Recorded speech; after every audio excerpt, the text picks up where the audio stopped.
बिस्मिल्लाहिर्रहमानिर्रहीम। अस्सलाम वालेकुम।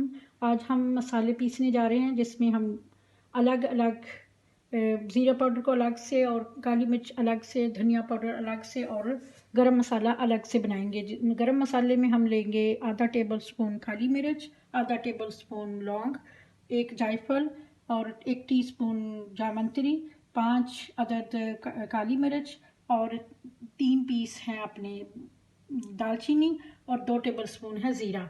इन सब को पहले सबसे हम ज़ीरे को ड्राई रोस्ट करेंगे। पहले हम धनिया पाउडर को पीसेंगे, इसको हम ब्लेंडर में डाल लेंगे।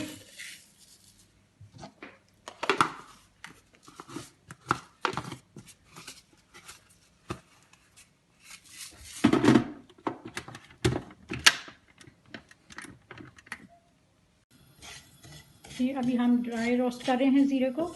ये तकरीबन 2 से 3-4 मिनट में हो जाएगा। ये जब इससे खुशबू आने लगेगी तो अब पता लग जाएगा कि हमारा ज़ीरा जो है वो रोस्ट हो गया है। इसको ठंडा करेंगे और फिर हम इसका ज़ीरा पाउडर बना के रख लेंगे, दही में डालने के लिए या अपनी हांडी में भी डाल सकते हैं।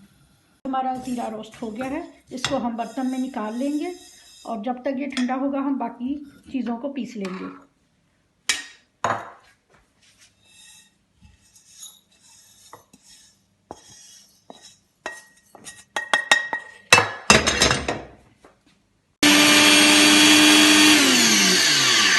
हम काली मिर्च हम ज़रा छान लेंगे ताकि हमें, क्योंकि पाउडर करना है तो इसको छान लेंगे हम।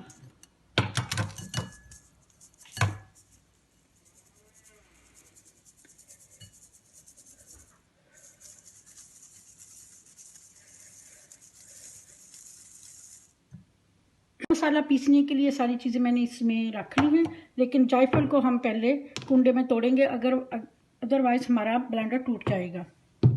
हम इसको इतना तोड़ लिया है, इसको आप ब्लेंडर में ऐड कर देंगे।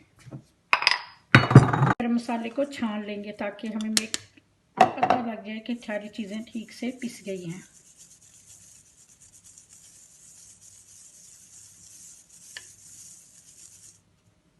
जी, हमारे मसाले सारे रेडी हो गए हैं। अब हम इनको बोतलों में स्टोर करेंगे अलग अलग। ज़ीरा हमने अलग से पीस के इसमें ऐड कर लिया है गरम मसाले में, और इसको अलग पाउडर को हम अलग रखेंगे क्योंकि दही में डालने के लिए काम आएगा और हम हर चीज़ में गरम मसाला नहीं डाल सकते, इसीलिए पाउडर को अलग से रखना पड़ता है क्योंकि पाउडर हर चीज़ में डाल सकते हैं। जी, हमारे मसाले तैयार हो गए हैं और हमने इनको स्टोर भी कर लिया है। आप भी अपने घर में इसी तरह बनाइए और बहुत अच्छी खुशबू आती है। अगर आप ज़ीरे को पहले ड्राई रोस्ट कर लें तो इससे बहुत अच्छी खुशबू आती है।